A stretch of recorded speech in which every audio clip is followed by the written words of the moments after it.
सभी दर्शकों को नमस्कार, जय श्री कृष्ण, प्रणाम। आज के इस वीडियो में हम उन भाई बहनों के लिए बताएंगे जिनको अधिक भटकना ना पड़े और वो अपने वैवाहिक जीवन के बारे में, उनका जीवन साथी कैसा होगा, आप खुद जान सकें। वीडियो को ध्यान से अगर समझेंगे, देखेंगे एक एक सूत्र को, तभी यह बात आपकी समझ में आएगी। जल्दबाजी आप कुछ नहीं सीख पाएंगे। जल्दबाजी करने पर अति शीघ्रता में कोई भी कार्य बढ़िया नहीं होता। तो हमारे जो दर्शक हैं, नियम से देख रहे हैं, उनसे मैं कहना चाहूंगा कि यह वीडियो आपके काम का है। विवाह दूर से होगा या पास से होगा, जीवन साथी ब्रिलियंट होगा, मूर्ख होगा, बुद्धिमान होगा, सुंदर होगा या असुंदर होगा, जीवन साथी क्रोधी होगा, कूल माइंड होगा, वो चाहे स्त्री हो चाहे पुरुष हो, उन दोनों के लिए सूत्रात्मक तरीके से मैं बताऊंगा। फिर जन्म कुंडली में जो लग्न है, लग्न से सप्तम भाव का भेद भी आपको जानना चाहिए। सबसे पहले मैं आपको बता दूं, राशियां होती हैं तीन प्रकार की। एक चर, दूसरी स्थिर, तीसरी द्विस्वभाव। जब किसी व्यक्ति की जन्म कुंडली में सप्तम भाव का स्वामी चर लग्न में हो तो ऐसे व्यक्ति का विवाह, स्त्री हो या पुरुष, दूर से होता है। अब कितनी दूर दूर से होता है ये तो हम आपको आगे चलकर बताएंगे। यदि दुष्भाव होता है सप्तम स्थान का स्वामी, तो कहीं अगल बगल आसपास ही आपका जीवन साथी आपको मिलता है। फिर जब स्थिर राशि हो सप्तम भाव में, तो आपका विवाह जिसके साथ होगा वो एक तो स्टेबल माइंड होगा, दूसरे वो आपसे बड़ी दूर नहीं रहता होगा, यानी आपकी ससुराल बड़ी दूर से नहीं होगी। तो इन्हीं बातों को हम समझने के लिए आइए इस चार्ट के अंतर्गत चलते हैं। जरूरी नहीं है कि आपको एक वीडियो में पूरी तरह समझ में आए या एक बार देखकर समझ में आए, परंतु अगर बार बार पुनरावृत्ति करते हैं तो आपको उसी वीडियो में उसी विषय के बारे में बहुत सारी जानकारी मिल जाएगी। सबसे पहले हम आपको बता देते हैं यहाँ पर कि चर राशि कौन सी है, तो मैं बता करके बनाकर बताऊंगा। सबसे पहले हम यहाँ पर चर राशि का, जो मेष राशि है वो चर होती है, ठीक है। उसके बाद वृष, ये राशि स्थिर होती है। उसके बाद ये मिथुन, इसको द्विस्वभाव राशि कहते हैं। अब हम पूरी कुंडली में आपको राशियां बैठाकर बता देते हैं। ये हो गई कर्क, ये भी चर राशि है। ये हो गई सिंह, ये स्थिर राशि है। ये हो गई कन्या, द्विस्वभाव राशि है। फिर ये हो गया तुला, ये चर राशि है। ये वृश्चिक स्थिर राशि है। धनु द्विस्वभाव राशि है। मकर चर राशि है। कुंभ स्थिर राशि है और मीन द्विस्वभाव राशि है।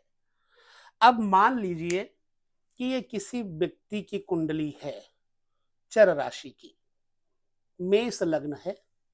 अब इस व्यक्ति की शादी का विचार करना है, तो ठीक इससे सातवें घर में हमको जाना पड़ेगा। यहां से गिनती करें, 1 2 3 4 5 6 7। अब सातवीं राशि देखें तो चर राशि बनती है। अब यहां का स्वामी शुक्र है और यहां का स्वामी मंगल है। शुक्र यहां का स्वामी है। अब ये देखना है कि आपकी शादी कितनी दूर से होगी या कितनी नजदीक होगी, इसकी दो विधाएं बताएंगे। यदि चंद्रमा यहां बैठ जाए, ठीक, ये चंद्रमा बैठ गया। चंद्रमा से यदि शुक्र यहाँ आ जाए, मैं दूसरा कलर चेंज कर दूं, नहीं तो आपको ब्लैक ब्लैक कलर से समझ में नहीं आएगा, थोड़ा कम आएगा। वैसे तो आप समझ ही लेते होंगे। मान लीजिए चंद्रमा के जितने नजदीक शुक्र होगा उतनी ही नजदीक शादी होगी। एक मेथड यह भी है। चंद्रमा से दूसरे घर में हो तो जातक को एक शहर से दूसरे शहर जाने की जरूरत नहीं पड़ती। चंद्रमा तीसरे में हो, चंद्रमा से शुक्र, तो उसको दूसरे शहर में जाकर के नजदीकी शहर में विवाह होता है। ठीक है, एक मेथड ये हो गया। अब चंद्रमा से यदि आप ट्राई कर लीजिएगा, फिर हमें कमेंट करिएगा। एक मेथड तो ये है, दूसरा मेथड और बताएंगे। चंद्रमा से यदि शुक्र यहाँ आ जाए या यहाँ आ जाए तो शादी बड़ी दूर से कहीं से होती है। हो गई यह बात। अब देखना है कि जातक का जीवन साथी स्वभाव में कैसा होगा। यदि आप पुरुष हैं तो आपकी जन्म कुंडली में सप्तम भाव का स्वामी शुक्र है। सप्तम भाव का स्वामी शुक्र कहाँ बैठा है? द्विस्वभाव राशि में। अब आपका जीवन साथी द्विस्वभाव राशि में होगा, मतलब तुनक मिजाज होगा, कुछ पल के लिए खुश और कुछ पल के लिए नाखुश, डबल माइंड होगा। कोई भी बात का निर्णय त्वरित नहीं ले पाएगा, वो व्यक्ति कुछ देर सोच करके ही बोलेगा। ठीक है, यही शुक्र यदि हम इसको उठा करके दूसरी राशि में बिठाते हैं, आपको समझना होगा। यही शुक्र यदि यहां बैठ जाए, क्योंकि ये स्थिर राशि है, जब ये चंद्रमा से सप्तमेश स्थिर हो तो ऐसे जातक का विवाह दूर से नहीं होगा और ऐसे जातक का जीवन साथी माइंड सेट वाला होगा। वो बहुत ज्यादा अपसेट नहीं होगा, जो बात कहेगा एक ही बार बोलेगा, बार बार नहीं बोलेगा, यानी उसको निर्णय लेने की क्षमता, जजमेंट करने की क्षमता कुदरती मिली होगी। ये हो गया स्थिर में। मैं बता चुका हूं कि सप्तम भाव का स्वामी अगर चर में होगा तो ऐसे व्यक्ति की बुद्धि चलायमान होती है, घुमक्कड़ प्रकृति होती है। यदि जीवन साथी का स्वामी सप्तमेश दुस्वभाव होगा तो वह व्यक्ति कभी इधर कभी उधर, दो पहलू में रहेगा। और जब उस व्यक्ति का सप्तमेश शुक्र या सप्तमेश कोई भी हो सकता है, तो उस व्यक्ति का जीवन साथी मतलब स्टेबल होगा, अगर स्थिर राशि में होगा तो। ये हो गई यह बात। चलिए अब हम चलते हैं दूसरे प्रकरण पर समझने के लिए। जैसे मैंने बताया कि आपके जीवन साथी का रंग कैसा होगा, सुंदर होगा या नहीं सुंदर होगा, यही एग्जाम्पल ले लेते हैं। ये तो हो गया माताओं बहनों के लिए।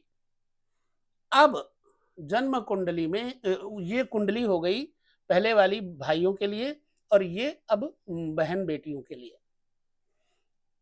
आपकी राशि या आपके लग्न से ठीक 7वें घर का स्वामी जो होगा वो आपका पति दर्शन होगा। लेकिन जन्म कुंडली में आप स्त्रियों के लिए विचारणीय होता है देवगुरु बृहस्पति।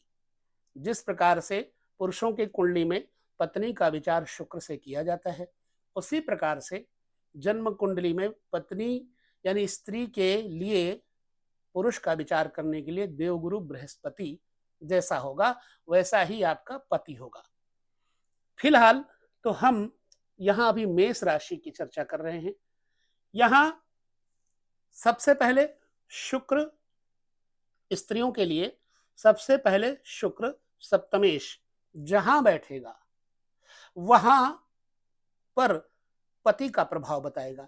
जैसे यहां का स्वामी शुक्र ही है, मान लीजिए शुक्र यहां अष्टम में बैठ जाए तो ऐसी माताओं का जो पति होता है, बहनों का, बहन बेटियों का, उनका पति कटुबासी होता है, थोड़ा मुख रोगी होता है, बीमारों की तरह रहता है, गुस्सैल होता है, एकांतवासी होता है, बहुत ज्यादा घुल मिल करके नहीं रहता। यही सप्तम भाव का स्वामी यदि जिन किसी माताओं बहनों का हो सप्तमेश भाग्य में चला जाए तो ऐसे स्त्री का, फीमेल का विवाह के बाद भाग्योदय होता है। सप्तम भाव का स्वामी शुक्र अगर भाग्य में चला जाएगा तो। अभी हम दूसरे प्रकरण पर और चलेंगे। अब ये भाग्यशाली हो गया। अगर यही सप्तम भाव का स्वामी दसम भाव में चला जाए तो ये कर्म भाव है, पिता का भाव है। यहां से माताओं बहनों को अपने सास का विचार करना चाहिए, क्योंकि उनका पति का घर ये हो गया, तो पति का घर ये हो गया, तो पति से चौथा घर हो गया दसम, ये हो गया पति की माँ का यानी सास का। अब सास का स्वभाव कैसा है उसको जानने के लिए हम फिर नए वीडियो में आपके साथ बातचीत करेंगे। जिन माताओं बहनों को ये शिक्षण अच्छा लगता होगा उनके लिए ये अमृत के तुल्य होगा। यदि यहाँ का स्वामी, इस स्वामी के साथ कोई पाप ग्रह, शत्रु ग्रह होंगे तो जातक, स्त्री जातक को सास का सुख नहीं होगा। लेकिन यदि यहाँ पर शुभ ग्रह बैठे होंगे तो उसको सास का सुख बढ़िया होगा। ठीक है। अब एक तो हो गया शुक्र सप्तमेश। यदि मान लो किसी बहन बेटी का शुक्र खराब हो गया, मेष लग्न वाले का, मान लो अगर वृष लग्न होता तो यहाँ का स्वामी शुक्र मंगल हो जाता, यहाँ वृष होता तो यहाँ वृश्चिक हो जाता।